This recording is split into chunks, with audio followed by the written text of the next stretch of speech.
आज माननीय मुख्य नेते आणि उपमुख्यमंत्री आदरणीय एकनाथ शिंदे साहेबांच्या सूचनेनुसार सर्व शिवसेनेच्या नवनिर्वाचित नगरसेवकांची या ठिकाणी बैठक आयोजित करण्यात आली आणि या सर्व बैठकीमध्ये आपण माननीय मुख्य नेते एकनाथ शिंदे साहेबांच्या अभिनंदनाचा ठराव संमत केला।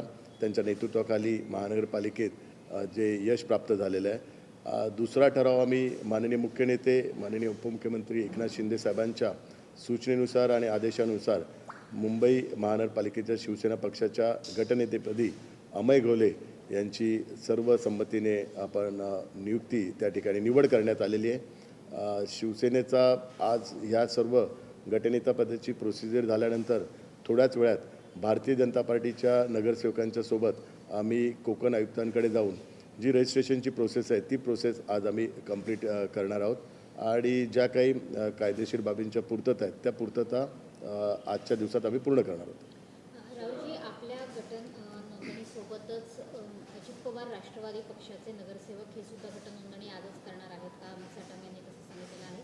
शिवसेनेसोबत राष्ट्रवादी अजित पवार पक्षाचे नगरसेवक हे नोंदणी करतात? नाही, आत्ता सध्या तरी आम्ही भारतीय जनता पार्टीच्या सोबत आपण जात आहोत। राष्ट्रवादी काँग्रेस पार्टीचे सदस्य माझ्या माहितीप्रमाणे त्यांची वेळ 3 वाजता आहे। त्यांना 3 वाजताचा स्लॉट दिलेला आहे आणि त्याच्यानंतरच सर्व गोष्टी ठरवल्या जातील। नाही, त्यांचा सोबतच असणार का? महायुती असल्या कारणामुळे शिवसेना भाजपा राष्ट्रवादी ही महायुतीच्या माध्यमातूनच आम्ही तिघेजण एकत्र राहणार।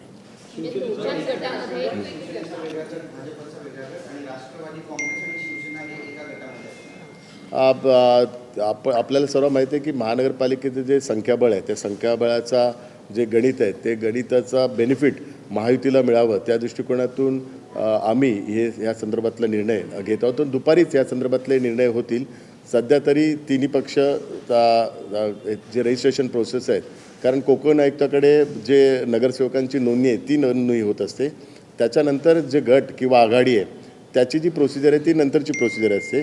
ती प्रोसिजर माझ्या माहितीप्रमाणे आज संध्याकाळपर्यंत होईल किंवा उद्या होईल। त्यामुळे दुपारी या संदर्भातली बैठक आहे आणि दुपारी या संदर्भातली आपल्या सर्वांना माहिती मिळेल। आता आम्ही सर्व नगरसेवक जे इंडिव्हिज्युअल नगरसेवक त्यांची नोंदणी आहे ती नोंदणी भारतीय जनता पार्टीची नोंदणी आणि शिवसेनेच्या नगरसेवकांची नोंदणी ही आता कोकण आयुक्तांकडे होईल।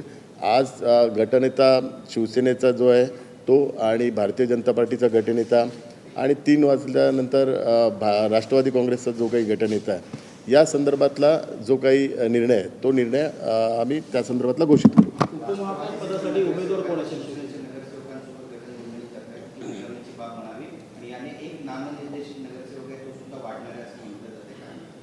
बरोबर आहे।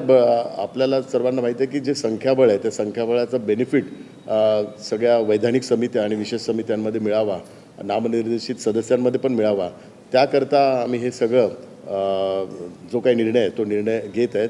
त्यामुळे दुपारी या संदर्भातली आपल्याला माहिती सविस्तर माहिती मिळेल। सध्या तरी भारतीय जनता पार्टीचे सदस्य नगरसेवक आणि शिवसेनेचे नगरसेवक हे नोंदणी करता आता आम्ही सोबत जात आहोत। 3 वाजता राष्ट्रवादी काँग्रेसच्या सदस्यांची नोंदणी झाल्यानंतर गट कसा स्थापन करावा त्या संदर्भातला निर्णय होईल, कारण नोंदणी झाल्यानंतर गट स्थापन करण्याची जी प्रोसिजर असते ती प्रोसिजर करता अजूनही खूप वेळ आहे। त्यामुळे त्या संदर्भातला निर्णय संख्याबळाचा बेनिफिट कसा मिळेल त्या दृष्टिकोनातून आम्ही घेणार आहोत।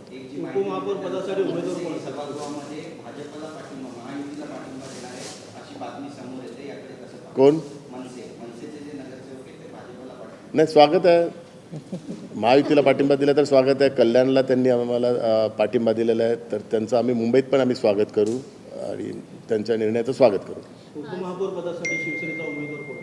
नाही, अजून कुठल्याही पदाच्या बाबतीतली घोषणा झालेली नाही आहे। त्यामुळे माननीय मुख्यमंत्री आणि माननीय उपमुख्यमंत्री हे दोघे या संदर्भातली घोषणा करतील। त्यामुळे पदांच्या बाबतीतला निर्णयाची घोषणा अजूनपर्यंत झाली नाही आहे। ज्यावेळी ती अधिकृत घोषणा होईल त्यावेळीच त्या उमेदवाराच्या बाबतीत पण घोषणा होईल, पण पदांच्या बाबतीत जो निर्णय अंतिम झालेला आहे त्याची अधिकृतरित्या अजूनपर्यंत कोणी घोषणा केलेली नाही। त्यामुळे कुठलं पद कोणाला द्यायचं आणि कुठला उमेदवार असेल हा निर्णय होऊ शकत नाही। हा निर्णय माननीय मुख्यमंत्री आणि माननीय उपमुख्यमंत्री हे दोघे घेतील।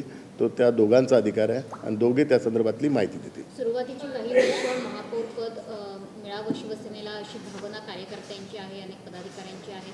त्या दृष्टीने काही हालचाली सुरू आहेत का चर्चासाठी? नाही, आपल्या सर्वांना माहिती आहे की हा विषयासंदर्भातला अधिकार हा माननीय मुख्यमंत्री आणि उपमुख्यमंत्री आहे आणि त्या दोघांनी बसून हा निर्णय घेतील असं आम्हाला सूचित केलेलं आहे.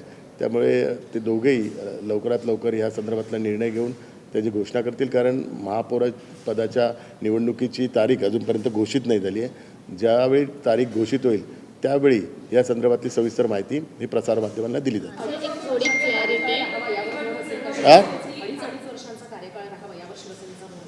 नाही, कुठला फॉर्म्युला ठरवायचा हा संपूर्ण अधिकार हा माननीय मुख्यमंत्री आणि उपमुख्यमंत्री दोघांचा आहे. त्यामुळे त्या संदर्भातली सविस्तर माहिती हे दोघेही देतील. हा अधिकार आमचा नसल्या कारणामुळे आम्ही या संदर्भातली माहिती देऊ शकत नाही. ठाकरे बंधूंनी एकत्र निवडणूक लढवली होती, परंतु एकत्र गट मात्र त्यांनी स्थापन केलेला नव्हता. त्याचा कुठेतरी फायदा तुम्हाला होऊ शकतो का? मनसेनं तुमच्यासोबत यावं यासाठी काही प्रस्ताव सादर करा. नाही, कल्याण डोंबिवलीला आपण बघाल तर विकासाच्या मुद्द्यावर मनसेने त्या ठिकाणी शिवसेनेला पाठिंबा दिलेला आहे आणि त्यामुळे मनसेच्या नगरसेवकांना पण त्यांच्या प्रभागातला विकास हवा आहे. आज UD डिपार्टमेंट असेल, हाऊसिंग डिपार्टमेंट आहे, या डिपार्टमेंटच्या माध्यमातून त्यांच्या प्रभागातील मतदारांना पण फायदा मिळावा ही पण त्या मनसेच्या नगरसेवकांची इच्छा आहे. मनसेच्या नगरसेवकांनी लोकांना जे कमिटमेंट केलेलं आहे ते कमिटमेंट पूर्ण करण्याकरता त्यांना महायुतीचा पाठिंबा घेणं अत्यंत आवश्यक आहे, म्हणून त्यांनी कल्याण डोंबिवलीला तो घेतलेला आहे. तीच परिस्थिती मुंबईत आहे. मुंबईत पण त्यांना त्यांच्या मतदारांचं कमिटमेंट पूर्ण करायचं असेल तर त्यांना महायुतीबरोबर आलं तर योग्य ठरेल, म्हणून आम्ही ते जो काही निर्णय घेतील त्या निर्णयाचं आम्ही स्वागत करू. सर, एक क्लॅरिटी हवी आहे की आत्ता गटनोंदणी करताना राष्ट्रवादी अजित पवार पक्षाचे नगरसेवक तुमच्यासोबत गटनोंदणी करणार आहेत की नाही, की ती गट स्थापनेची प्रक्रिया संख्याबळाचा विचार जो तुम्ही सांगता ते नंतर केली जाणार आहे? आज भारतीय जनता पार्टी आणि शिवसेना या दोघांना 12:30चा वेळ दिलेला आहे आणि 12:30 वाजता आमचे सर्व पदाधिकारी त्या ठिकाणी सदस्य नोंदणी करता जाणार आहे.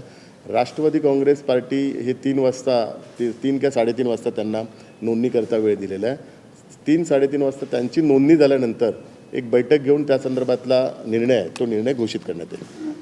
त्याच्यानंतर दोघांचा मिळून एकत्रित गट स्थापन होऊ शकतो असं तुमचं म्हणणं? त्या बैठकीनंतर निर्णय होईल. त्यांची नोंदणी तरी पहिलं होऊन द्या. नोंदणी झाल्यानंतर आपण त्या संदर्भातला निर्णय घेऊ. धन्यवाद.